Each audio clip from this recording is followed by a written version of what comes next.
Asubuhi washiriki, Bwana ni mwema, muda wetu umeenda sana. Siku kama hii ya leo ya meza ya Bwana huwa tuna mambo machache tu ili watu wapate tafakari ya huduma hii. Lakini naona muda umesogea na hata baadhi ya mafungu nitayaacha. Maana siku ya leo ni siku ambayo tunahitaji kuwa na tafakari ya kina, kuwe na muda wa kutosha. Nishukuru kwaya kwa sababu wamenisaidia kuhubiri. Tayari wameshatambulisha kila ambacho kitafanyika leo. Meza ya Bwana inatakasa, tunapata ukombozi kupitia meza ya Bwana. Somo la watoto.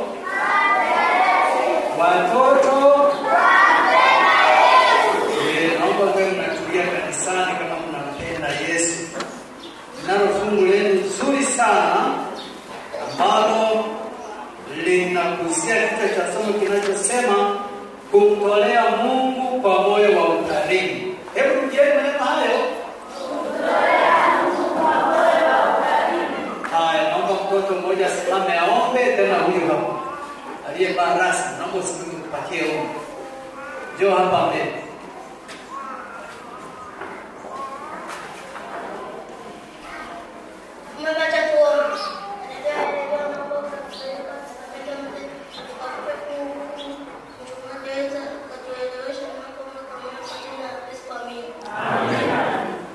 Katika kitabu cha Luka 21, yule msomaji niliyekuwa nimemwagiza nisaidie, Luka 21 fungu la 3 na la 4, maneno haya aliyatamka Yesu mwenyewe.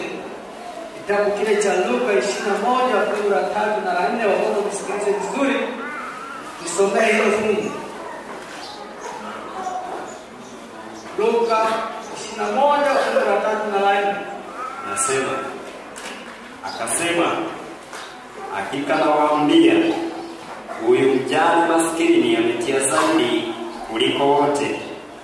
Maana hao wote walitia sadakani katika mali iliyowazidi, bali huyu katika umaskini wake ametia vyote alivyokuwa navyo.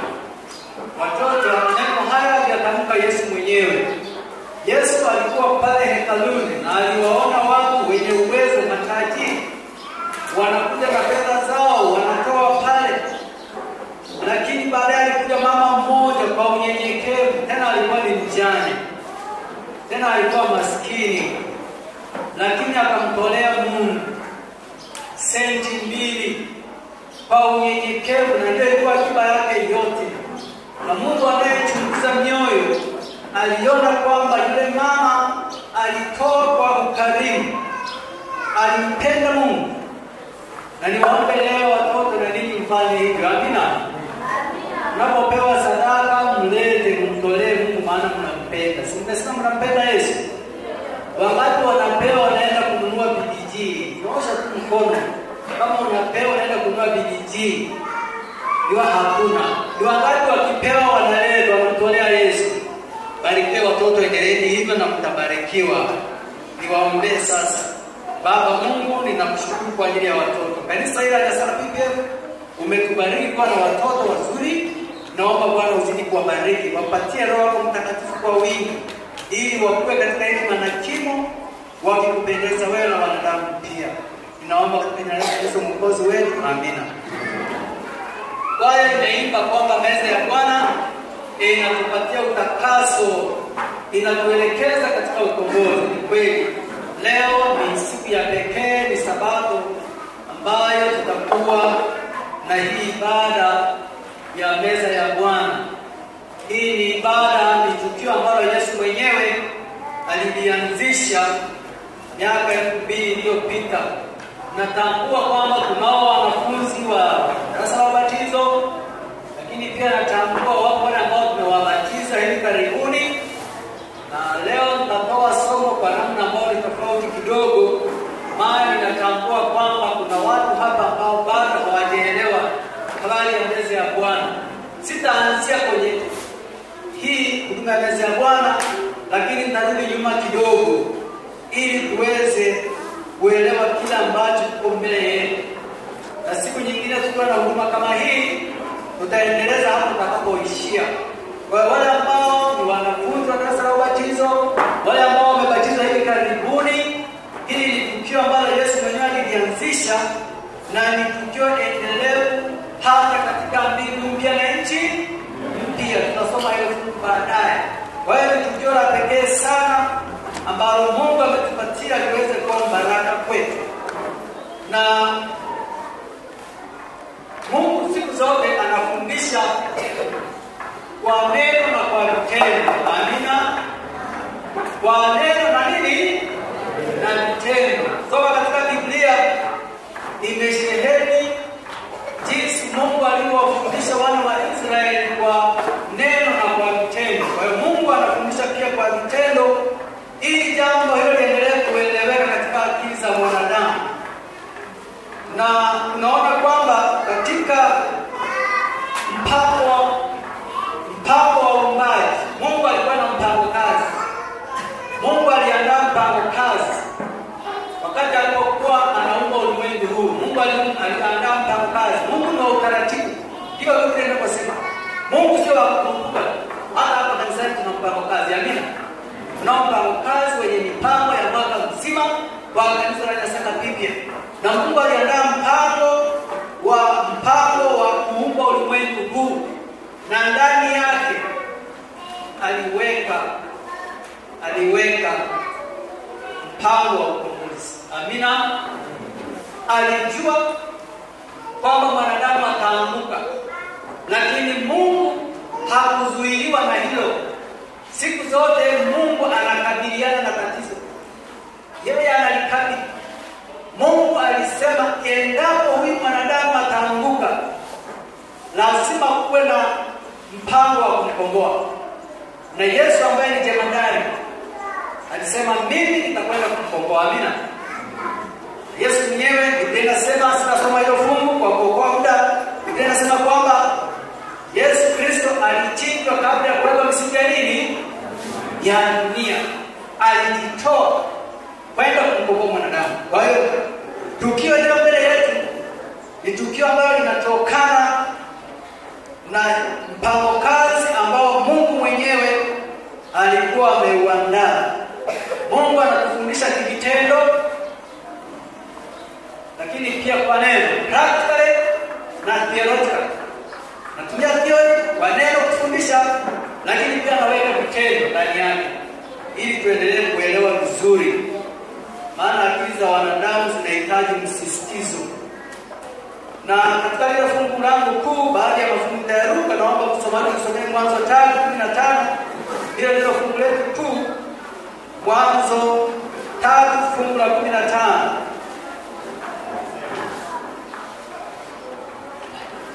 Soma 3:15.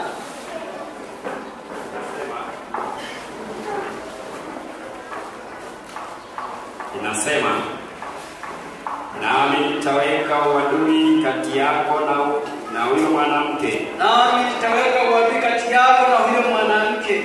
Na kati ya uzao wako na uzao wake. Kati ya uzao wako na uzao wake. Huo utakuponda kichwa. Huo utakuponda kichwa. Yaani uzao mwanamke utamponda shetani kichwa. Na wewe utamponda kisigino. Na wewe utamponda kisigino. Kwa hiyo tunaona kwamba baada ya uumbaji na wazazi wetu walipoanguka dhambini, Mungu alitoa tangazo. Alitoa tangazo la ukombozi kwa mara ya kwanza. Mungu anatoa tangazo kwamba nitaweka uadui kati yako, yaani shetani ambaye anawakilishwa na nyoka, na huyo mwanamke. Mwanamke analiwakilisha kanisa. Mungu aliweka uadui kati ya shetani na mwanadamu na kanisa lake. Mungu aliweka uadui. Hilo ni tangazo la ushindi ambalo Mungu mwenyewe alitamka kwa mara ya kwanza katika bustani ya Edeni. Na tangazo hili linatokana katika ile Wakorintho wa kwanza 15:50. Hili neno tunalokwenda kulisoma ndilo ambalo lilipelekea Mungu akae tamko hili au tangazo hili. Wakorintho wa kwanza 15:50. Ndugu zangu, nisemayo ni haya, ya kuwa nyama na damu haziwezi kuurithi ufalme wa Mungu. Nyama na damu haiwezekani kurithi ufalme wa Mungu. Wala uharibifu kurithi kutokuharibika. Wala uharibifu kurithi kutokuharibika. Hili ni tangazo ambalo Mungu mwenyewe alitoa. Maana alikuwa kwamba huyu mwanadamu baada ya kula tunda na akawa ametenda dhambi, haiwezekani akajiokoa yeye mwenyewe. Haiwezekani. Ndio maana mwili na damu, mwili ulio nao haiwezekani kujiokoa wenyewe. Na ndio maana Mungu akatangaza. Mungu akatoa tangazo zaidi ya mtoto aende kwa nani. Mungu akatoa tangazo kwamba nitaweka uadui kati ya uzao wa mwanamke na uzao wa nyoka.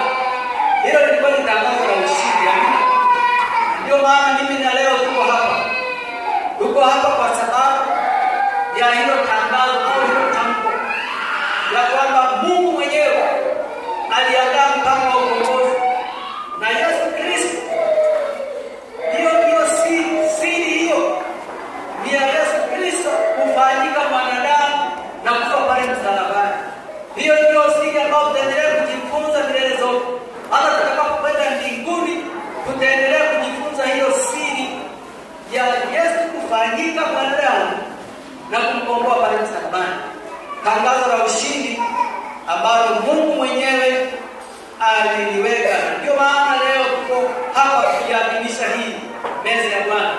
Wale wanaokuwa darasa la ubatizo, wale ambao wamebatizwa hivi karibuni, na hata washiriki ambao mlikuwa hamjui kwamba ni kwa nini tunakuwa na tukio hili. Hili ni tukio linalomwakilisha Yesu mwenyewe.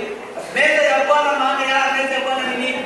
Meza ya Bwana ni ukumbusho wa ukombozi wa mwanadamu pale Kalvari. Ndio maana ya meza ya Bwana. Kwa hiyo tuna mwili, kielelezo, huu ni mwili. Tunakwenda kumega mkate ambao unawakilisha mwili na divai inayowakilisha damu ya Yesu iliyomwagika pale msalabani. Sisi tunajua hili ni kielelezo. Kwa kanisa moja linafundisha watu kwamba eti huu ni mkate, ni mwili halisi, eti wanakula Yesu. Mshoro wa shetani la ajabu kabisa. Hili ni kielelezo tu. Huu ni mfano. Ni kielelezo kinachotukumbusha juu ya kifo cha Yesu pale msalabani. Ndio maana mimi na wewe leo tuko tunaishi katika matumaini ya kuokolewa kwa sababu ya hiki tunachokiona hapa mbele, kwa sababu ya kifo cha Yesu pale msalabani. Na unaona kwamba jambo hili Mungu aliendelea kulipandikiza katika mawazo yetu. Hata wana wa Israeli walipokuwa wamekwenda pale Misri utumwani, kisa hicho mnakielewa. Walipokuwa pale na Mungu alipohitaji kuondoa, Mungu aliendelea kukumbusha juu ya ukombozi wa mwanadamu katika kile kitabu. Somaji nisomee kitabu cha Mwanzo 12 fungu la 13 mpaka 15. Tunaambia kwamba Mungu anafundisha kwa vitendo. Kwa maneno theoretically, kwa vitendo practical. Ndio maana tunaambiwa imani bila matendo imefanya nini? Imekufa. Soma hilo fungu Mwanzo 12:13 mpaka 15. Jitahidi kwenda kwa haraka. Tafadhali useme, wewe u ndugu yangu, iwe heri kwangu kwa ajili yako. Mwanzo 12. Ndio. 13 mpaka 15. Ndio. Hebu soma. Tafadhali useme, wewe u ndugu yangu, iwe heri kwangu kwa ajili yako, na nafsi yangu iishi kwa ajili yako. Basi ikiwa Abrahamu alipofika Misri, wa Misri wakamwona huyo. Naomba soma 29:43 mpaka 45.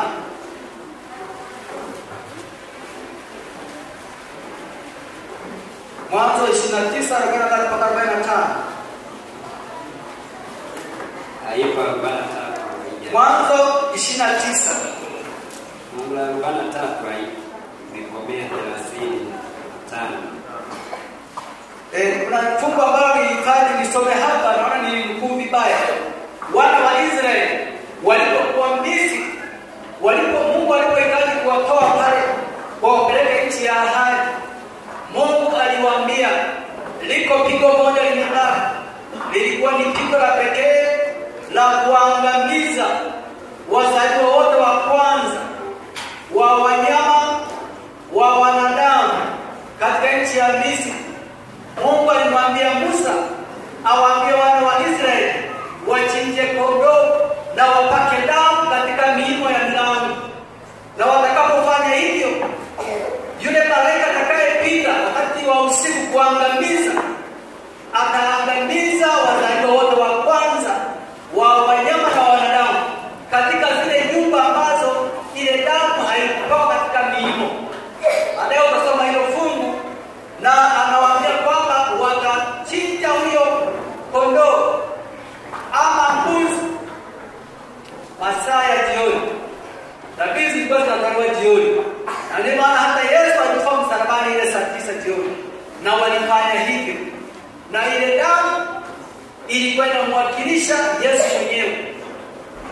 Mungu aliendelea kukazia jinsi ambavyo ukombozi wa mwanadamu utagharimu damu.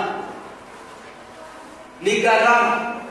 Na hata hao wanyama ambao walikuwa wanatolewa kafara katika kipindi cha Agano la Kale, hivi vyote vilikuwa ni kivuli ambacho kilikuwa kinamlenga Yesu mwenyewe pale msalabani, kwamba siku moja Yesu atakufa msalabani, atamwaga damu kwa ajili ya ondoleo la dhambi zetu. Kwa hiyo Mungu aliendelea kufundisha hili. Lakini hata wana wa Israeli baada ya kutoka Misri, wakiwa jangwani, wakiwa safarini, na hata walipofika nchi ya Kanaani, Mungu aliendelea kuwakumbusha kufanya hilo tukio la kutoa kafara. Na hatimaye walikuwa wanaadhimisha hiyo sikukuu ya Pasaka. Unajua Pasaka inatokana neno Passover. Wakati ule wana wa Israeli walipokuwa wamepaka damu juu ya milango, yule malaika wa kuangamiza alipopita katika hizo familia zile ambazo zilikuwa zimepaka damu katika miimo ya milango, hakuangamiza. Passover, yaani kupita juu, malaika walipita, na ndipo tunapata neno Pasaka. Na Pasaka ziliadhimishwa zikiwa ni kawaida za kutoa kafara iliyopenda mlenga nani? Yesu Kristo. Nimependa nianzie hapo ili wale ambao walikuwa hawaelewi maana ya meza ya Bwana. Kuna watu mpaka leo wanaadhimisha Pasaka. Nasema uongo au nasema kweli?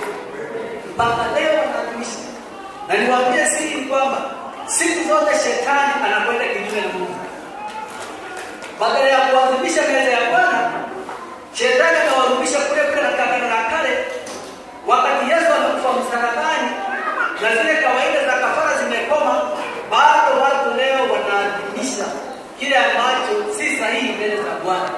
Na ndio maana kanisa hili, kwa sababu ni kanisa linalofuata utaratibu wa Biblia, Yesu mwenyewe ndiye aliyeanzisha huduma ya meza ya Bwana. Kawaida zile za Agano la Kale, kutoa kafara, yote haya yalikuwa na kiburi, yalikuwa yanatuelekeza katika kafara wa kweli ambaye ni Yesu Kristo aliyekufa pale msalabani.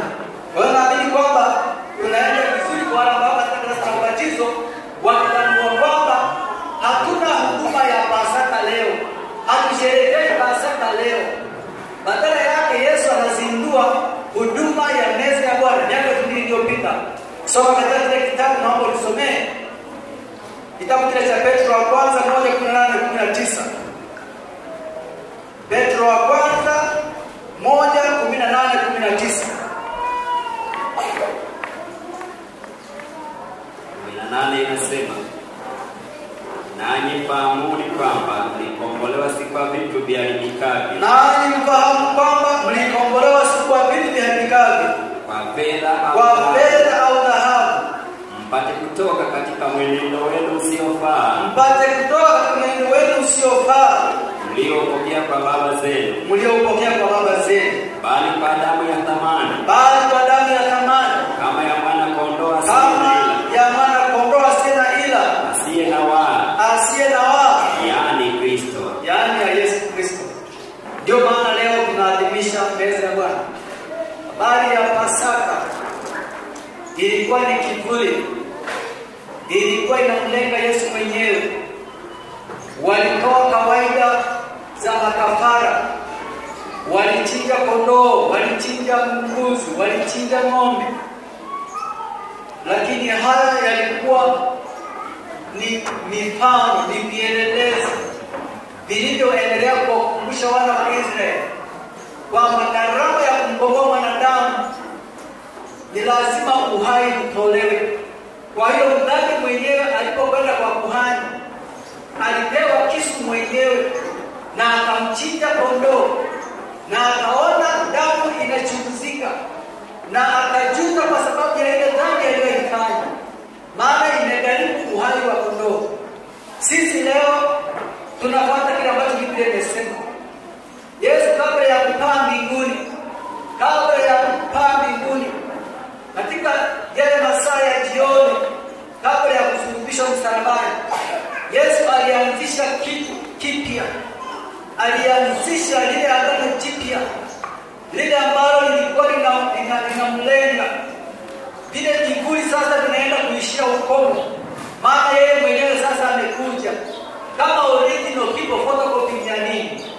Yesu anakuja mwenyewe, anakufa pale msalabani, na anawaambia wanafunzi, fanyeni hivi kwa ukumbusho wangu milele zote. Yesu anakufa pale msalabani kwa ajili ya ukombozi wako na ukombozi wangu. Katika kitabu cha Isaya 53 fungu la 4 na 5 waweza kusoma pale. Isaya 53 fungu la 4 na 5 anasema, hakika ameyachukua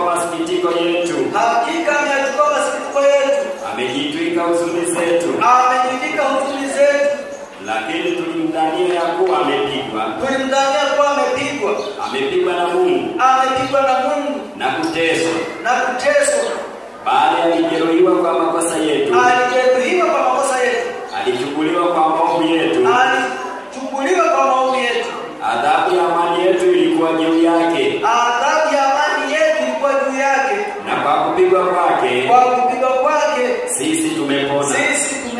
Amina. Sisi tumepona. Nikutangazia kwamba umepona, maana uko ndani ya ukombozi. Yesu ametukomboa. Yesu amekufa pale msalabani, na ndiye aliyeanzisha huduma hii ya meza ya Bwana ili tuendelee kukumbuka. Akili za wanadamu zinapaswa kukumbushwa. Ni tukio endelevu. Katika Yohana 6:56-57 tunapata kumalizia mafungu machache. Yohana 6:56-57. Yohana 6:56-57 nasema, aulaye mwili wangu na kunywa damu yangu, ukaa ndani yangu, nami ukaa ndani yake, kama vile Baba aliye hai alivyonituma mimi, nami ni hai kwa Baba, kadhalika naye mwenye kunila atakuwa hai kwa mimi. Ndio maana tunayo huduma. Tunahitaji kuwa hai ndani ya Yesu. Wangapi wanahitaji kuwa hai? Uhai wa kiroho. Tunahitaji kuwa hai ndani ya Yesu. Usipange kukosa huduma hii. Huduma hii ni kwa ajili ya watu wote waliobatizwa, watu wazima waliobatizwa. Watoto hawashiriki, watoto wanaangalia, wanaweza wakabaki wanaangalia jinsi hii huduma inayoendeshwa, ila wao hawatashiriki. Na sio watoto, hata mtakapokuwa kuamini, mtakapokuwa kubatizwa. Lakini watu wa aina zote, madhehebu yote, tunawakaribisha watu wa dini zote, tunawakaribisha. Ni meza ambayo iko wazi kwa watu wote, hata walio katika makaribio tunawakaribisha, maana ni meza ambayo inatuelekeza katika ukombozi, inatuelekeza katika ushindi. Na huduma hii sio hiari, ni wajibu. Unaelewa maana ya hiari? Unaelewa maana ya hiari? Yaani tunaposema ni hiari ni kwamba ufanye, usifanye, yote ni. Sasa nitangazie kwa Mungu kama ulikuwa hujui. Huduma ya meza ya Bwana sio hiari, ni wajibu. Amina? Ni wajibu. Hii ni kaida ambayo Mungu ametuachia. Yesu mwenyewe ambaye ni muasisi miaka 2000 iliyopita, kwamba tuendelee kuifanya. Mwaka huu tumechelewa kwa sababu ya changamoto zilizokuwepo, lakini bahati nzuri leo tunaadhimisha meza ya Bwana kwa ushindi, ambayo inatuongoza katika ukombozi wa mwanadamu. Meza ya Bwana ni ukombozi wa mwanadamu. Ni kielelezo katika Yohana 13 fungu la 6 na la 8 mpaka la 8. Yohana 13 fungu la 6 mpaka la 8.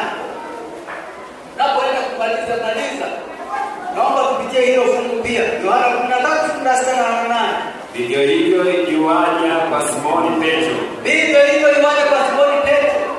Huyo akamwambia, Bwana, wewe wanitawadha miguu mimi. Wewe unanitawadha miguu. Yesu akajibu, akamwambia, nifanyalo wewe hujui sasa. Nifanyalo wewe hujui sasa, lakini utalifahamu baadaye. Wewe utalifahamu baadaye. Petro akamwambia, wewe utanitawadha miguu kamwe. Utanitawadha kamwe. Yesu akamwambia, kama nisipokutawadha unashirika nami. Unashirika nami, naweza kukomea hapo. Tunapotaka kukosa hii huduma, tunajiondoa katika umoja na Kristo. Huu ni ushirika mtakatifu. Ndio maana hata uandaaji wake inaandaliwa na mashemasi ambao kanisa limewainulia mkono. Mashemasi ambao wametengwa maalum kwa kazi hii. Hii haiandaliwi na mtu yeyote. Ni mashemasi. Ni huduma takatifu. Na ndio maana leo pia tuko hapa. Ofisi ya wazee wote tuko hapa na shemasi, kuonyesha kwamba hili si tukio la kawaida, maana linamgusa Mungu moja kwa moja. Lakini pia inawezekana ukawa na jambo katika moyo wako.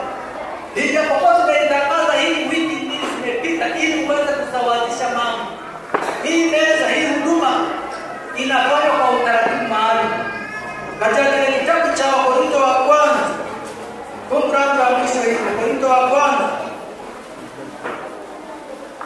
11:28 na 29. Wakorintho wa kwanza 11:28 na 29. Jesus knows all about our struggles, and He will guide till the day is done. There's not a friend like the lowly Jesus. No, not one. No.